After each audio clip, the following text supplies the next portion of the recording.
Hey everyone, welcome back to my channel. If you haven't subscribed my channel yet, please subscribe now and don't forget to hit the bell icon.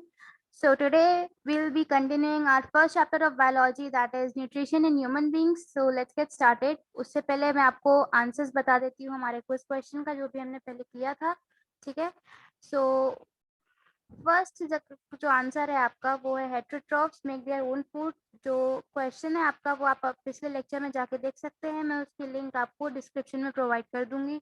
और second का है आपका option C mushroom, and third का भी है option C pseudopodia. Okay, so हम बढ़ते हैं हमारे टॉपिक की तरफ। आज का जो भी टॉपिक है हमारा, अच्छा, ये जो न्यूट्रिशन इन ह्यूमन बींग्स है, इससे पहले मैंने आपको बताई थी काफ़ी सारी चीज़ें, जैसे कि न्यूट्रिशन क्या होता है, कितने टाइप्स का होता है, प्लांट्स में कैसा न्यूट्रिशन होता है, फोटोसिंथेसिस की सारी प्रोसेस हम पढ़ चुके हैं ऑलरेडी।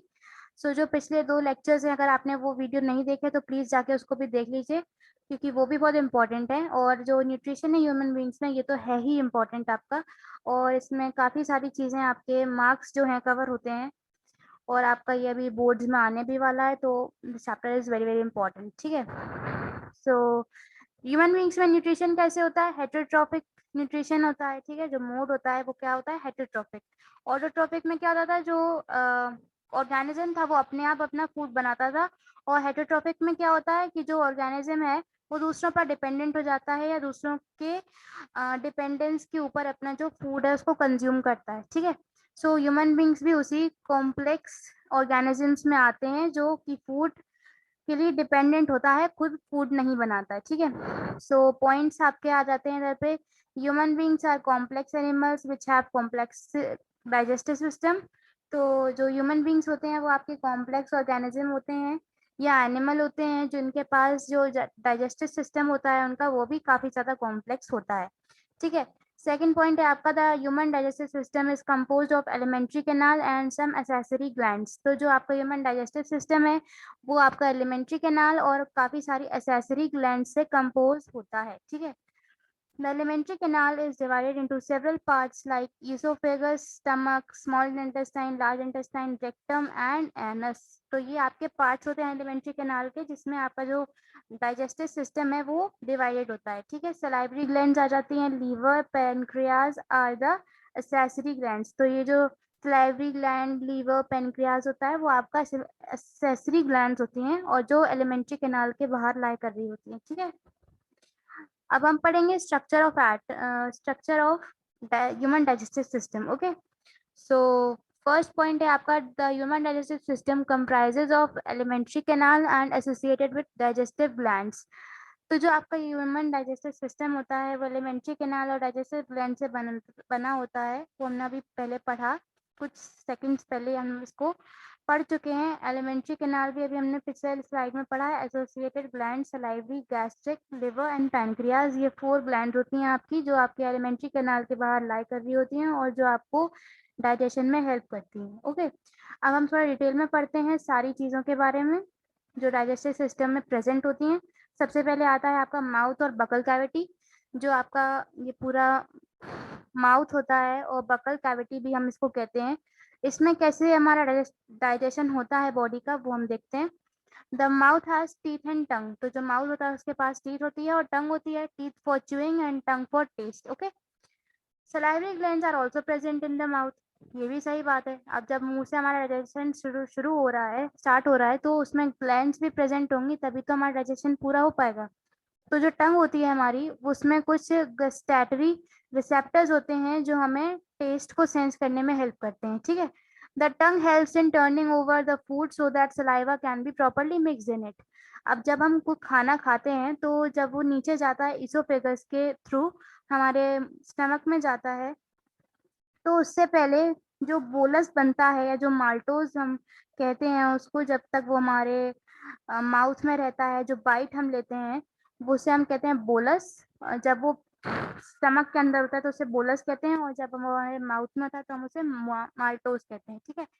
अब ये जो माल्टोज है इसमें सलाइवा मिक्स हो जाता है, जिस वजह से जो सलाइवा में जितनी भी ग्लैंड्स प्रेजेंट होती हैं या डाइजेस्टिव एंजाइम्स होती हैं वो हमारे जो भी हम फूड कंज्यूम कर रहे हैं उस फूड के ऊपर वो लग जाती हैं, ठीक है।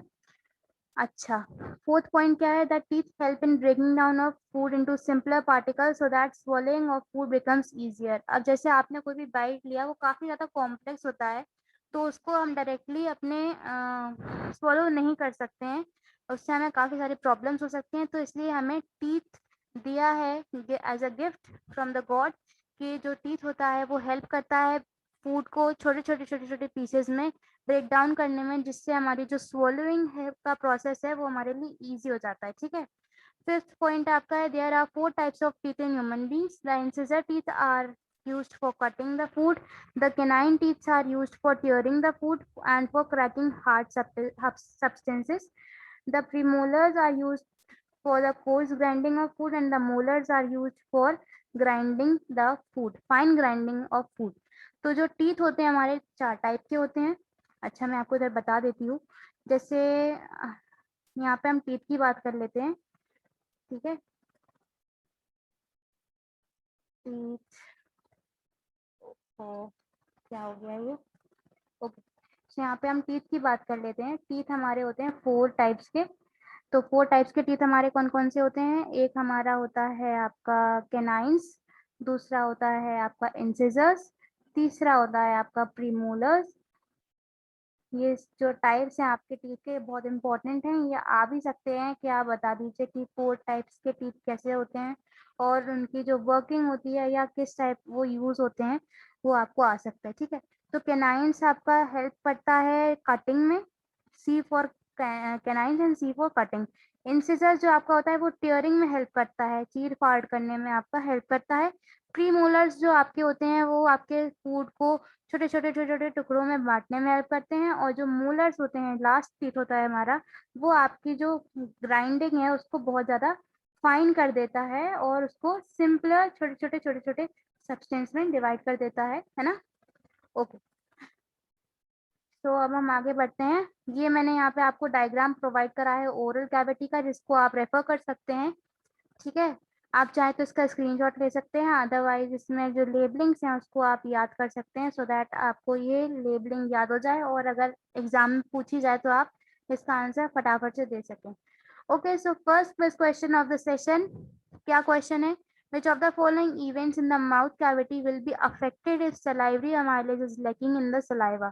तो जो सलाइवी अमाइलेज है अगर वो लैक कर रहा है हमारे सलाइवा में, तो किस टाइप का हमारी जो माउथ कैविटी है वो कैसे इफेक्ट होगी, इसमें जो इवेंट है वो कैसे इफेक्ट होंगे। तो इसका ऑप्शन क्या है, ऑप्शन ए है आपका starch breaking down into sugar, B protein breaking down in amino acids, C absorption of vitamins, या D fat breaking down into fatty acids and glycerol. इसका आंसर आपको देना है कमेंट बॉक्स में, और इसका जो करेक्ट आंसर्स है वो मैं आपको अपने नेक्स्ट लेक्चर में बताने वाली हूँ। ओके, अब हम बात करते हैं सलाइवरी ग्लैंड्स और सलाइवा की। ठीक है, saliva makes the food slippery which makes it easy to swallow the food. तो मैंने आपको अभी पहले वही बताया कि सलाइवा जो होता है हमारा, वो हमारे फूड को swallow करने में हेल्प करता है ईसोफेगस से, जब हमारा खाना नीचे जाता है। अच्छा, ईसोफेगस क्या होता है, ये जो पाइप होता है ना, फूड पाइप, इसको ही हम ईसोफेगस कहते हैं। ये वाला जो पार्ट दिख रहा है ना यहाँ पे, ये ये पूरा ईसोफेगस है, ये पूरा जाता है यहाँ स्टमक तक नीचे, जिससे हमारा जो फूड है यहाँ से एंटर करता है और ये सीधे जाता है हमारा स्टमक में ईसोफेगस के थ्रू। अच्छा, saliva also contains the enzymes salivary amylase और टाइलिन। जो आपका सलाइवा है वो सलाइवी अमाइलेज एक एंजाइम होती है जिससे हम टाइलिन भी कहते हैं, वो कंटेन करता है, जिस वजह से जो आपका फूड है वो डाइजेस्ट हो जाता है। ठीक है, ये बहुत इंपॉर्टेंट होती हैं सलाइवरी अमाइलेज और टाइलिन जो होती है ना, ये छोटी छोटी जो ग्लैंड्स या एंजाइम्स होते हैं, इनका नेम बहुत पूछा जाता है एग्जाम में, तो आप इसको अच्छे से याद कर लीजिए, लिख लीजिए नोटबुक में, बिकॉज ये बहुत इंपॉर्टेंट है। ठीक है, salivary amylase digest starch and converts it into sucrose या माल्टोज। ठीक है, तो जो सलाइवरी अमाइलेज है वो जो स्टार्च का डाइजेशन है उसको करता है और उसको कन्वर्ट करता है सुक्रोज या फिर माल्टोज में। ईसोफेगस की बात कर लेते हैं हम। ईसोफेगस क्या होता है, taking food from mouth to stomach by peristaltic movement is called is the work of oesophagus. Oesophagus का काम क्या होता है, सिर्फ आपके जो फूड है या माल्टोज है उसको आपको पेरिस्टाल्टिक मूवमेंट के थ्रू आपका ईसोफेगस से स्टमक में पहुंचाने का काम करता है। ठीक है, अच्छा, आई एम सो सॉरी, हाँ, माउथ टू स्टमक पहुंचाने का काम करता है आपका ईसोफेगस। ठीक है, अब पेरिस्टाल्टिक मूवमेंट क्या होता है, the rhythmic contraction of muscles of the lining of the alimentary canal to push the food forward. तो जो हमारा रिदमिक कंट्रैक्शन होता है, ये जो ईसोफेगस होता है, देखो मैं आपको बताऊं, जैसे हमारा ये ईसोफेगस है, ईसोफेगस इसी तरीके का नहीं होता है, इसमें काफ़ी सारे ऐसे ऐसे जो मूवमेंट है, जिगजैग मूवमेंट होता रहता है, जिससे जो हमारा जैसे ये फूड पार्टिकल है, अगर ये ईसोफेगस में एंटर कर रहा है तो यहाँ पे जो रिदमिक कॉन्ट्रैक्शन है, तो उस वजह से जो आपका फूड है वो यहाँ पे नीचे जाता है। जैसे इधर से थोड़ा कॉन्ट्रैक्शन हुआ तो जो फूड है वो यहाँ पर आ गया, अब यहाँ पे थोड़ा सा कॉन्ट्रैक्शन होगा तो ये फूड और नीचे चला जाएगा। इसी तरीके से जो हमारा कॉन्ट्रैक्शन है रिदमिक फॉर्म में जो होता है, उस वजह से ईसोफेगस से, माउथ से हमारा ईसोफेगस के थ्रू स्टमक में जाता है हमारा सारा जो भी हम फूड पार्टिकल कंज्यूम करते हैं। ठीक है, नेक्स्ट आता है बात स्टमक की। स्टमक हमारा क्या इंपॉर्टेंट करता है, stomach is a bag like organ. ये क्या होता है, बैग लाइक ऑर्गन होता है। Highly muscular walls of the stomach help in churning the food. तो जो मस्कुलर जो मसल होती हैं स्टमक की, वो काफ़ी ज़्यादा थिक होती हैं और काफ़ी वर्किंग होती हैं, मतलब कि काफ़ी ज़्यादा उसमें मूवमेंट्स हो रहे होते हैं, जिस वजह से जो आपका फूड है उसको चर्निंग में या फिर मिक्सिंग में हेल्प करता है आपका स्टमक। ठीक है, the walls of the stomach secrete hydrochloric acid यानी कि HCl। यहाँ पे HCl सिक्रीट हो रहा होता है, कहाँ से, स्टमक की वॉल्स से। ठीक है, hydrochloric acid kills the germs which में प्रेजेंट इन द फूड। आपके फूड में काफ़ी टाइप के बैक्टीरियाज या जर्म्स प्रेजेंट होते हैं, तो जो HCl होता है वो एसिड, हाइड्रोक्लोरिक एसिड जिसको हम कहते हैं, वो आपके उन जर्म्स को मारने में हेल्प करता है। ठीक है, moreover it makes the medium inside the stomach as acidic.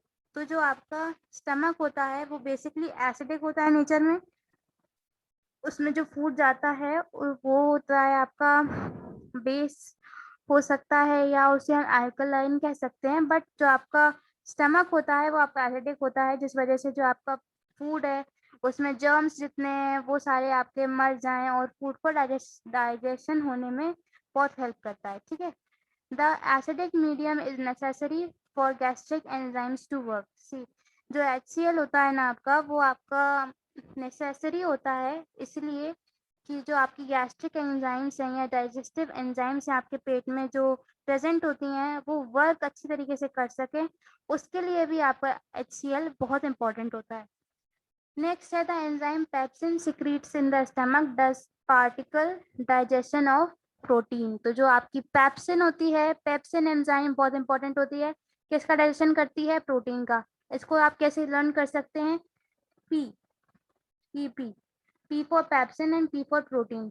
अगर आपसे पूछा जाए कि पेप्सिन एंजाइम किस चीज का डाइजेशन करती है, तो प्रोटीन का करती है, पेप्सिन मींस प्रोटीन। अगर आपसे ऐसा पूछा जाए कि प्रोटीन का डाइजेशन कौन करता है, तो प्रोटीन से पेप्सिन का आप रिमेम्बर कर सकते हैं कि कौन सी एंजाइम्स कौन से फूड को या फूड न्यूट्रिएंट को डाइजेस्ट करने में हेल्प करती है।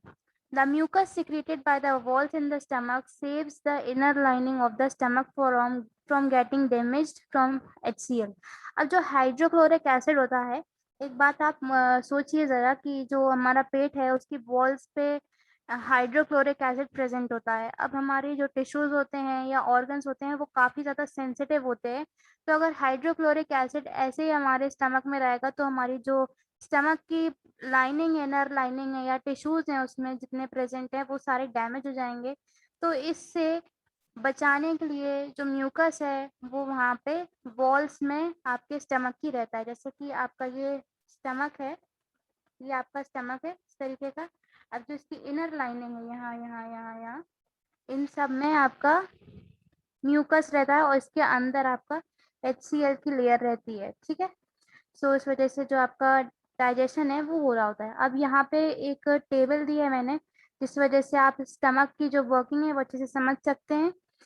Gastric gland secrete gastric juice, जो गैस्ट्रिक ग्लैंड्स होती हैं वो गैस्ट्रिक जूस को सिक्रीट करती हैं, और जो गैस्ट्रिक जूस होता है उसमें क्या क्या होता है, पेप्सिन, HCl एंड म्यूकस, ये 3 चीजें होती हैं, म्यूकस, HCl एंड पेप्सिन। ठीक है, इनकी वर्किंग है और क्या इनकी इंपॉर्टेंस है ये आपको लर्न करनी पड़ेगी। Okay, so now second question of the session, the contraction and expansion movement of the walls of the food pipe is called translocation, transpiration, peristaltic movement और डाइजेशन। बहुत ही इजी क्वेश्चन है ये, अभी जस्ट हमने पढ़ा है, इसका आंसर आप कमेंट बॉक्स में दे रहे होंगे, और जो करेक्ट आंसर्स है वो मैं आपको नेक्स्ट लेक्चर में बताऊंगी। अच्छा, एक और बात मैं आपसे कहना चाहती हूँ बिफोर कंटिन्यूइंग द लेक्चर, अगर आपको फर्स्ट चैप्टर के न्यूट्रिशन के नोट्स चाहिए हैं तो वो मैंने आपको डिस्क्रिप्शन में प्रोवाइड कर दी हैं, लिंक वहाँ पे है, आप जाके बस आपको क्लिक करना है और आप अपने नोट्स तक पहुँच जाएंगे। और अगर आपको नोट्स नहीं बनाने हैं, मेरे जो नोट्स दिए हैं, अगर आपको खुद के नोट बनाने हैं that is also very good. अगर आपको नहीं पता है कि नोट्स का प्रोसेस क्या होता है या कैसे बनते हैं नोट्स, तो उसका भी मैंने सेपरेट वीडियो अपने चैनल पे अपलोड किया है, आप चाहें तो चैनल पे जाकर देख सकते हैं, अदरवाइज मैं उसकी भी लिंक आपको डिस्क्रिप्शन में प्रोवाइड कर दूंगी। Okay, so continuing the lecture, अब हम लीवर की बात करेंगे। लीवर क्या होता है? Liver is the largest organ in the human body. तो जो लीवर होता है वो हमारे बॉडी का लार्जेस्ट ऑर्गन होता है। ये एक फैक्ट के फॉर्म में आ सकता है, MCQ के फॉर्म में आ सकता है, या फिर 1 मार्क क्वेश्चन के फॉर्म में आ सकता है कि which is the largest organ in the human body. So liver is the largest organ in the human body. Okay, so now the liver manufactures bile. जो लीवर होता है उसका काम क्या होता है? बाइल को मैन्युफैक्चर करना, बाइल को बनाना, which gets stored in the gall bladder. तो जो बाइल होती है वो कहाँ स्टोर होती है? गॉल ब्लैडर में। From the gall bladder bile is released as and when required.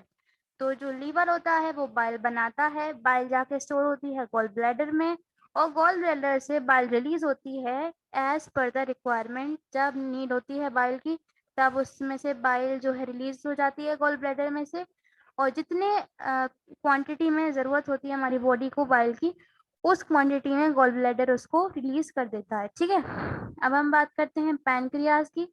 ये पैनक्रियाज जो होता है ना, ये बहुत इंपॉर्टेंट ग्लैंड होती है, क्योंकि इसमें ये 2 टाइप की काम करती है। हॉर्मोन्स भी आपका इसमें से निकलता है, और आपका जो एंजाइम्स हैं या डाइजेस्टिव एंजाइम्स हैं वो भी आपकी पैनक्रियाज से निकलती हैं। ठीक है, तो इसको अगर आप बुक में देखेंगे या NCERT में देखेंगे तो पैनक्रियाज में आपको काफी सारी चीजें देखने को या पढ़ने को मिलेंगी। सो प्लीज, जितने भी हार्मोन्स हैं वो आपका होमवर्क है कि हार्मोन्स जितने हैं ना पैनक्रियाज में, उसको आपको फाइंड आउट करना है। ठीक है, अच्छा, pancreas is situated below the stomach. तो ये जो स्टमक है इसके नीचे यहाँ पे कहीं, ये जो येलो कलर का दिख रहा है ना ये पार्ट, ये वाला, ये आपका पूरा पैनक्रियाज होता है, ये वाला, ये होता है आपका पूरा पैनक्रियाज। ठीक है, इट सिक्रीट्स पैनक्रियाटिक जूस। तो जो आपका पैनक्रियाज है वो क्या सिक्रीट करेगा? पैनक्रियाज करेगा पैनक्रियाटिक जूस को सिक्रीट। ठीक है, which contain many digestive enzymes. तो जो आपकी पैनक्रियाटिक जूस होता है उसमें आपकी काफी सारी डाइजेस्टिव एंजाइम्स भी प्रेजेंट होती हैं। ठीक है, अब आपका आता है स्मॉल इंटेस्टाइन। स्मॉल इंटेस्टाइन भी काफी अच्छा टॉपिक है पढ़ने के लिए। इसमें भी आपके 3 टाइप्स होते हैं, 3 पार्ट्स होते हैं आपके स्मॉल इंटेस्टाइन के। सो वो आपको NCERT बुक में मिल जाएंगे। थोड़ा बहुत टॉपिक आप NCERT बुक से भी पढ़ रहे होंगे। जो मेन आपके पॉइंट्स हैं वो मैं आपको लेक्चर में आपके कवर करा ही देती हूँ, और थोड़ा बहुत आपको रीडिंग अपने आप भी करनी है, because self study is must. Okay, so now it is a highly coiled tube like structure. तो ये जो देख रहे हो आप यहाँ पे, ये स्मॉल इंटेस्टाइन है ये वाली। अब ये देखिए आप कितना ज्यादा इसमें कॉइल्ड हो रखा है, काफी मैसअप हो रखी है आपके जो ऑर्गन है, जो आपकी ट्यूब लाइक स्ट्रक्चर है जिसे हम स्मॉल इंटेस्टाइन कहते हैं, वो काफी ज्यादा कॉइल्ड है, काफी मेस्ड अप है ना। The small intestine is longer than the large intestine. तो ये तो हमें सब वैसे भी पता ही है, बचपन से हम पढ़ रहे हैं कि जो स्मॉल इंटेस्टाइन होती है वो लार्ज इंटेस्टाइन से बड़ी होती है। भले इसका नाम स्मॉल इंटेस्टाइन होता है बट ये बड़ी होती है लार्ज इंटेस्टाइन से। ठीक है, but it's lumen is smaller. Lumen क्या होता है, जो इसकी जैसे हम इंटेस्टाइन हमारी ऐसे में होती है ट्यूब में। देखो मैं इसको आपको एक अच्छे से समझाती हूँ। जैसे आपकी ये होती है आपकी स्मॉल इंटेस्टाइन, ठीक है, ये मैंने कोई पार्ट लिया है आपका स्मॉल इंटेस्टाइन का। इसे हम अभी ट्यूब लाइक स्ट्रक्चर में देख रहे हैं। अब इसी को अगर हम थोड़ा सा 3D में देखेंगे, मतलब ये जो हमारा सर्कुलर पार्ट है इसको हम थोड़ा सा देखें अगर, तो ये कैसा दिखेगा, इस तरीके का दिखेगा कुछ, है ना। अब इसमें जो आपका ल्यूमेन होता है, ल्यूमेन क्या होता है, जो सेल होती है या अंदर की जो लाइनिंग होती है उसे हम कहते हैं ल्यूमेन। तो ये होती है छोटी। और अगर लार्ज इंटेस्टाइन की बात करें तो उसे हम देखेंगे तो इसमें ल्यूमेन होती है काफी ज्यादा बड़ी। और इसमें जो होती है ल्यूमेन वो काफी ज्यादा अंदर को होती है, यहाँ पे कहीं सिचुएटेड होती है, जिससे जो हमारा ये जो खाली पोर्शन है ना, ये बहुत छोटा सा रहता है। और इसमें जो मूवमेंट होता है खाने का वो भी धीरे धीरे होता है, ठीक है। So okay, the small intestine is divided into 3 parts, duodenum, jejunum and इलम। अब ये तीनों जो पार्ट हैं आपके एनसीईआरटी में लिखे हुए हैं, आप जाके उधर पे रेफर कर सकते हैं कि कौन से पार्ट का क्या काम होता है, क्या चीज क्या फंक्शनिंग करती है, क्योंकि ये जो 3 पार्ट्स हैं इसकी भी फंक्शनिंग आ सकती है आपके सीबीएसई बोर्ड्स में। ओके, सो फन फैक्ट्स यहाँ पे मैंने आपको कुछ दे रखे हैं, आप चाहें तो इसको अपने आप पढ़ सकते हैं, स्क्रीनशॉट लेके आप वीडियो पॉज करके भी पढ़ सकते हैं। काफी अच्छे फैक्ट्स यहाँ पे मैंने लिए हैं, इम्पोर्टेंट भी हैं और फन भी हैं, ठीक है। सो अब बात आती है आपके लार्ज इंटेस्टाइन की। I think so this is the last topic of the first chapter, nutrition. Okay, so large intestine क्या होती है। अब जैसे हमारा जो स्मॉल इंटेस्टाइन है उसमें हमारा हमने खाना खाया, वो सारा खाना जाके उसमें हो गया एब्जॉर्ब, ठीक है। सारे न्यूट्रिएंट्स जितने हो गए और जितने हमारी इम्पोर्टेंट इम्पोर्टेंट जितनी ग्लैंड्स एंजाइम्स होते हैं, न्यूट्रिएंट्स होते हैं, वो हमारे स्मॉल इंटेस्टाइन के डाइजेशन में सारे चले गए हमारी बॉडी में, ठीक है। अब लार्ज इंटेस्टाइन का क्या काम रह गया लास्ट में।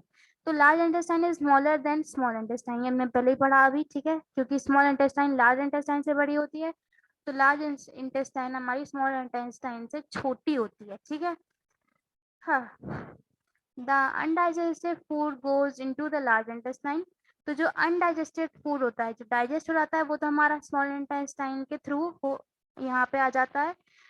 उससे जितने न्यूट्रिएंट्स हैं फुलफिल हो रहे होते हैं बॉडी के, वो सारे आपकी स्मॉल इंटेस्टाइन एब्जॉर्ब कर ही चुकी होती है। बट जो अनडाइजेस्टेड फूड होता है वो आपका लार्ज इंटेस्टाइन में आ जाता है, ठीक है।